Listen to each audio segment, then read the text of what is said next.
Hello students, तो इस video में डिस्कस करेंगे about the consumer equilibrium and optimal choice हमारा क्या है। तो देखो, हमारा एक combination of goods that maximises the utility with given prices and income. Okay, जिसमें हम हमारी जो यूटिलिटी मैक्सिमाइज होती है, प्राइस और इनकम हमारे पास गिवन है और consumer doesn't have incentive to change from this position. एक बार हम जो है ऑप्टिमल चॉइस में पहुंच जाते हैं तो कंज्यूमर का इंसेंटिव नहीं होता कि वो उस जगह से बदलें।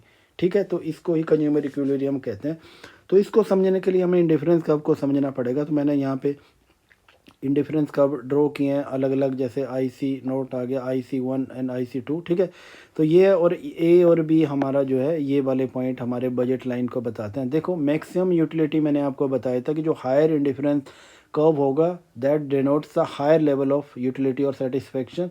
तो हमेशा IC2 पे जाना चाहेंगे हम। ओके, पर यहाँ पे देखो, हमें बजट कंस्ट्रेंट को भी देखना पड़ेगा। यहाँ पे हमें बजट कंस्ट्रेंट ए भी बता रहा है जो काफ़ी नीचे है, तो इसलिए IC2 is not attainable with given level of the budget. Okay, तो हमें यहाँ पे क्या देखना कि हमारी मैक्सिमम यूटिलिटी कहाँ पे अचीव होती है। तो मैक्सिमम यूटिलिटी कहाँ अचीव होती है, जहाँ पे स्लोप ऑफ हमारी indifference curve is equal to slope of हमारी बजट लाइन। तो स्लोप ऑफ इंडिफरेंस कर्व जिसे MRS भी कहते हैं, तो वो क्या होती है, marginal utility of X upon marginal utility of Y. ठीक है, ये हमारी किसकी स्लोप हो गई, हमारी इंडिफरेंस कर्व की स्लोप हो गई। और बजट लाइन की स्लोप की होती है वो मैंने पहले डिस्कस किया है आपसे, PX अपॉन PY हो गया। ठीक है, तो ये कंडीशन हमारे पास किस चीज़ की आ गई, ये आ गई हमें यूटिलिटी मैक्सिमाइज करने की या कंज्यूमर इक्विलिब्रियम सेट करने की यहाँ पे कंडीशन आ गई। ठीक है, मैं इस पॉइंट को मैं E से डिनोट कर रहा हूँ। ठीक है, और ये वाला जो पॉइंट है, ये वाला पॉइंट मैं इसको C पॉइंट कह देता हूँ। ठीक है, कन्वीनियंस के लिए। ठीक है, तो यहाँ पे देखो, हमेशा जो है हमारा E पॉइंट पे हमारी यूटिलिटी मैक्सिमाइज हो रही है। यहाँ पे देखो, इंटरसेक्शन जो है IC हमारा नीचे भी हो रहा है, यहाँ पे C पॉइंट पे भी हो रहा है, पर C पॉइंट पे हमारा इंडिफरेंस कर्व क्या है, ये नीचे वाला इंडिफरेंस कर्व है, इसमें लोअर लेवल ऑफ यूटिलिटी मिल रहा है। पर E वाला जो है वहाँ पे क्या बता रहा है हमारा। ठीक है, यहाँ पे टेंजेंसी हो रही है, किस में टेंजेंसी हो रही है, हमारा मार्जिनल रेट ऑफ सब्स्टिट्यूशन या स्लोप ऑफ इंडिफरेंस कर्व और हमारी स्लोप ऑफ बजट लाइन। ठीक है, इन दोनों में टेंजेंसी हो रही है, तो यहीं पे ही इक्विलिब्रियम की कंडीशन बन रही है। ठीक है, अब यहाँ पे इक्विलिब्रियम की कंडीशन बन गई, तो अब हमें क्या देखना है।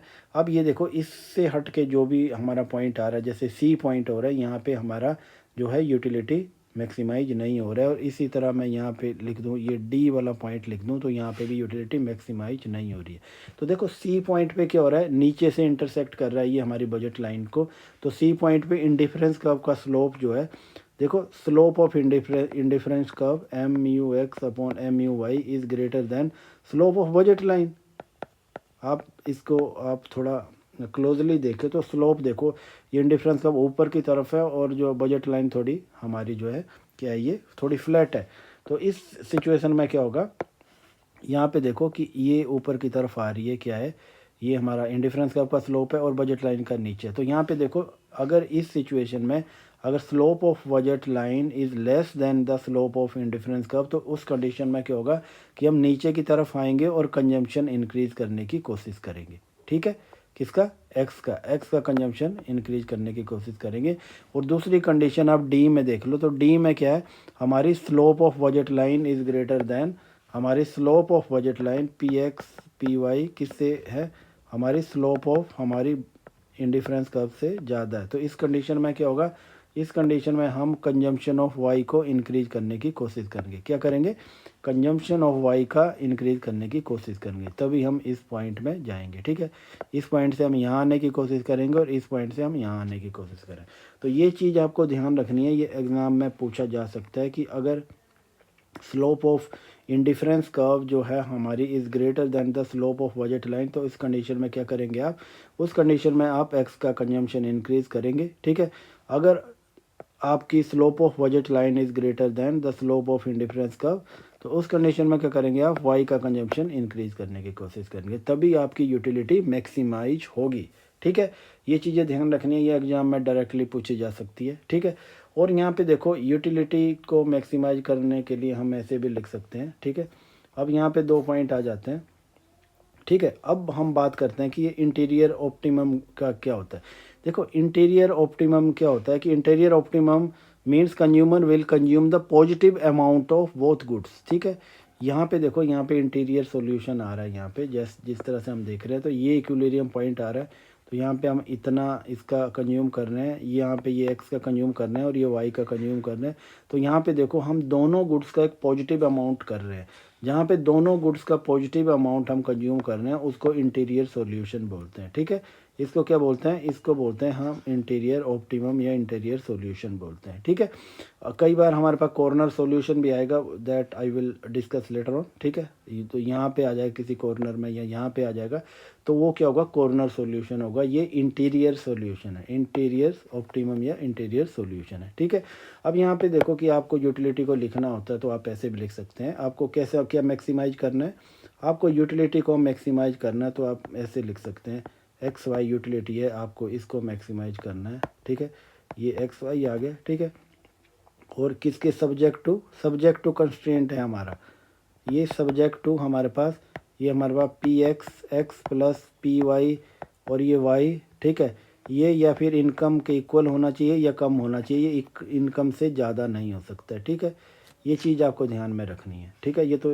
इसको हम दूसरे तरफ से भी लिख सकते हैं, या फिर हमें गिवन लेवल ऑफ यूटिलिटी पे हम एक्सपेंडिचर या हम स्पेंडिंग को भी मिनिमाइज़ कर सकते हैं। ठीक है, ठीक है, तो यहाँ पे देखो हम यहाँ पे ऐसे भी लिख सकते हैं, जैसे कि हमें किस चीज़ को, यहाँ पे हम यूटिलिटी को मैक्सिमाइज कर रहे थे, ये देखना है कि यहाँ पे हम यूटिलिटी को मैक्सिमाइज कर रहे थे और हमारे पास कंस्ट्रेंट गिवन है। ठीक है, और दूसरी जगह हम ऐसे भी लिख सकते हैं इसको कि हमें क्या करना है, हमें मिनिमाइज़ करना है। किसको मिनिमाइज़ करना है, हमें इस कंस्ट्रेंट को मिनिमाइज़ करना है। ठीक है, ये एक्स लिख देता हूँ, पी वाई और वाई लिख देता हूँ। ठीक है, इसको मिनिमाइज़ करना है हमें।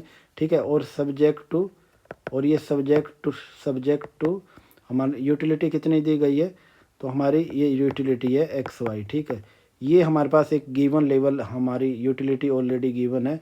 अब हमें कोशिश करनी है कि इसको हम मिनिमम एक्सपेंडिचर में अचीव करने की कोशिश करें। ठीक है, तो हम इस चीज़ को मिनिमाइज़ करने की कोशिश करेंगे और हम कीप इन माइंड कि हमें इस यूटिलिटी लेवल को अचीव करना है। ठीक है, तो आप किसी भी तरह से जाएँ आपका रिजल्ट सेम ही आएगा। ठीक है, अब आगे चलते हैं, मैं एक और एग्जांपल देता हूँ कि आपको कि प्राइस कंजम्पशन कर्व कैसे निकालना है या इनकम कंजम्पशन कर्व कैसे निकालना है। ठीक है, तो प्राइस कंजम्पशन कर्व, जो इसको मैं प्राइस PCC में बोलता हूँ। ठीक है, तो यहाँ पे इसको आप इसके थ्रू कैलकुलेट करेंगे कैसे, कि कैसे आपका लेवल ऑफ इनकम चेंज होगा, फिर आप इसको कैलकुलेट करेंगे। जैसे मैं ये यहाँ पे एक लाइन ड्रॉ कर लेता हूँ, एक जगह मैं वाई लिख लेता हूँ, एक एक्स रख देता हूँ। ठीक है, अब यहाँ पे देखो कि जैसे आपका ये बजट लाइन है। ठीक है, और आपका एक्स का जो है प्राइस कम हो गया तो budget line right word shift कर जाएगा। ठीक है, ये मैंने इसको शिफ्ट कर दिया। ठीक है, इसी तरह फिर से और भी चेंज हो गया तो ये बजट लाइन और आगे चला जाएगा। ठीक है, तो इस तरह से देखो आप यहाँ की आपका बजट लाइन कैसे जा रहा है। जैसे मैं यहाँ पे ये लिख रहा हूँ, मैं इसको ए लिख रहा हूँ। ठीक है, ये AB हो गया, ये C हो गया, ये D हो गया। ठीक है, तो बजट लाइन कैसे कैसे जा रहा है, तो इस तरह से आप देखोगे कि हमारा बजट लाइन जैसे ऊपर की तरफ शिफ्ट कर रहा है तो क्या हो गया, तो आपके कंजम्पशन भी अलग अलग इक्विलिब्रियम पे। ये मैं इसको IC1 कर देता हूँ। ठीक है, मैं इसको IC2 कर देता हूँ और इसको मैं IC3 कर देता हूँ। ठीक है, थोड़े छोटे आ रहे हैं। ठीक है, तो यहाँ पे देखो इन अलग अलग लेवल पे आपका कंजम्पशन लेवल भी अलग अलग आ रहा है। ठीक है, यहाँ पे आ रहा है। ठीक है, ये देखो। ठीक है, अब X1 X2 X3 आपका आ गया। ठीक है, ये अलग अलग क्वांटिटीज़ आ गई, ये X2 आ गया और X3 आ गया। ठीक है, तो X1 X2 X3 जैसे जैसे आपका जो है प्राइस गिरा, प्राइस किसका डिक्रीज हुआ, एक्स कमोडिटी का प्राइस डिक्रीज हुआ तो आपकी budget line right word shift कर गई। और इन लाइंस को मिला के जो कर्व बन रहा है इसको क्या बोलते हैं, हम प्राइस कंजम्पशन कर्व बोलेंगे। इसको क्या बोलेंगे, प्राइस कंजम्पशन कर्व। थोड़ा सा ये बिल्कुल साफ़ नहीं बना हुआ है, आप इसको बुक में गो थ्रू कर सकते हैं, ये किसी भी स्टैंडर्ड बुक में आपको मिल जाएगा। ठीक है, तो प्राइस कंजम्पशन कर्व क्या बता दिया, ये एक जो है मिनिमम जितने भी जो इक्विलिब्रियम पॉइंट है, ऑप्टिमल पॉइंट है, उन्हीं को जोड़ के हमारा एक प्राइस कंजम्पशन बनता है। ठीक है, it traces out the it traces out the optimal choices when prizes of x decreases. ठीक है, ये आप लिख सकते हैं इसमें। अब आगे हमें क्या करना है कि हमें इनकम कंजम्पशन कर्व निकालना है। तो इनकम कंजम्पशन कर्व कैसे निकालेंगे? इनकम कंजम्पशन कर्व इसे बोलते हैं, या मैं ऐसे लिख लेता हूँ, इनकम कंजम्पशन कर्व। ठीक है, ठीक है, इसको मैं फिर ऐसे एक ड्रॉ करता हूँ। मैं डायग्राम ड्रॉ करूँगा यहाँ पे। इसको, ये इनकम आ गया आपका। ठीक है, जैसे ही आपका इनकम बढ़ेगा तो ये राइट वर्ड शिफ्ट कर जाएगा, ऊपर की तरफ शिफ्ट कर जाएगा। इसको मैं और एक्सटेंड कर लेता हूँ। ठीक है, इसको आगे करेंगे तो ये और जाएगा। ठीक है, तो यहाँ पे देखो, यहाँ पे मैं वाई कमोडिटी ले रहा हूँ, यहाँ पे एक्स कमोडिटी ले रहा हूँ। इसको मैं इस बजट लाइन को ए बी कर देता हूँ। फिर आपका इनकम बढ़ जाता है तो ये बजट लाइन सी डी हो गया। ठीक है, फिर ये ई एफ हो गया। ठीक है, ये कर दिया। तो देखो, जैसे जैसे आपका इनकम बढ़ेगा तो आपका बजट लाइन ऊपर की तरफ शिफ्ट कर जाएगा। ठीक है, तो यहाँ पे देखो, अब मैं यहाँ पे इक्विलिब्रियम ड्रॉ कर लेता हूँ। यहाँ पे ये आ गया मेरा। ठीक है, इसको मैं IC1 कह रहा हूँ। ठीक है, इसको दूसरा में आ रहा है ये, इसको मैं IC2 कह रहा हूँ। ठीक है, इसको मैं आ रहा हूँ, इसको IC3 कह रहा हूँ। ठीक है, तो इन सभी जो पॉइंट है, एफिशिएंट पॉइंट जो है, इसको ये E1 और ये E2 में कह रहा हूँ। ठीक है, इन सभी पॉइंट को जोड़ के जो कर्व हमारा बन रहा है यहाँ पे, इसको मैं इनकम कंजम्पशन कर्व बोल सकता हूँ। ठीक है, तो यहाँ पे देखो तो कि दोनों कमोडिटी एक्स और वाई का कंजम्पशन इंक्रीज होता जा रहा है यहाँ पे।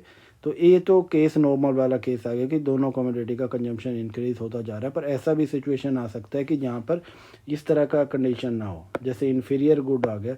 जैसे अगर वाई गुड इन्फीरियर गुड आ गया तो ये कंजम्पशन का कुछ इस तरह से बनेगा, इस तरह से ऐसे आ जाएगा। ठीक है, क्योंकि यहाँ पे ऐसे बनेगा, ऐसे बनेगा। ठीक है, क्योंकि इसमें वाई का कंजम्पशन डिक्रीज होता जाएगा। उसी तरह अगर एक्स गुड इन्फीरियर आ जाती है तो कंजम्पशन का वैसे बनेगा ऊपर की तरफ। ठीक है, तो फिर ये ऐसे बन जाएगा।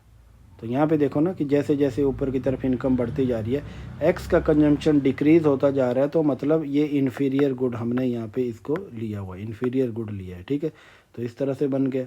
ठीक है, अगर यहाँ पे ये दोनों नॉर्मल गुड है तो हमने इसको बिल्कुल स्ट्रेट लाइन से बनाया हुआ है। ठीक है, ठीक है, तो आईसीसी इनकम कंजम्पशन का क्या करता है? It traces out the okay optimal choices when the income increases और डिक्रीजेज और चेंजेज। ठीक है, ठीक है, ये लोकस बन गया पूरा है। ठीक है, तो आई होप कि ये सारी चीज़ें आपको क्लियर है। तो ये मैंने आपको बता दिया किस तरह से बनेगा। इसी तरह से जैसे ऐसा भी हो सकता है कि आपका हो सकता है कि जैसे जैसे चेंज होता है तो ये कब कुछ इस तरह से बन जाए।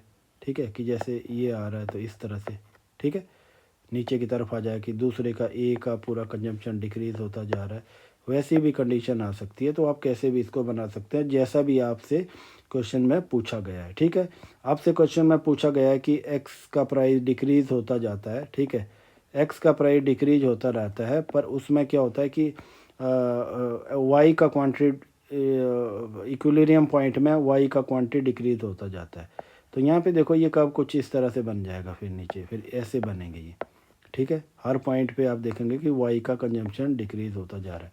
यहाँ पे मैंने वाई कमोडिटी ली है और यहाँ पे एक्स ली है। ठीक है, आई होप कि ये सारी चीज़ें आपको क्लियर है। Okay, thanks for watching.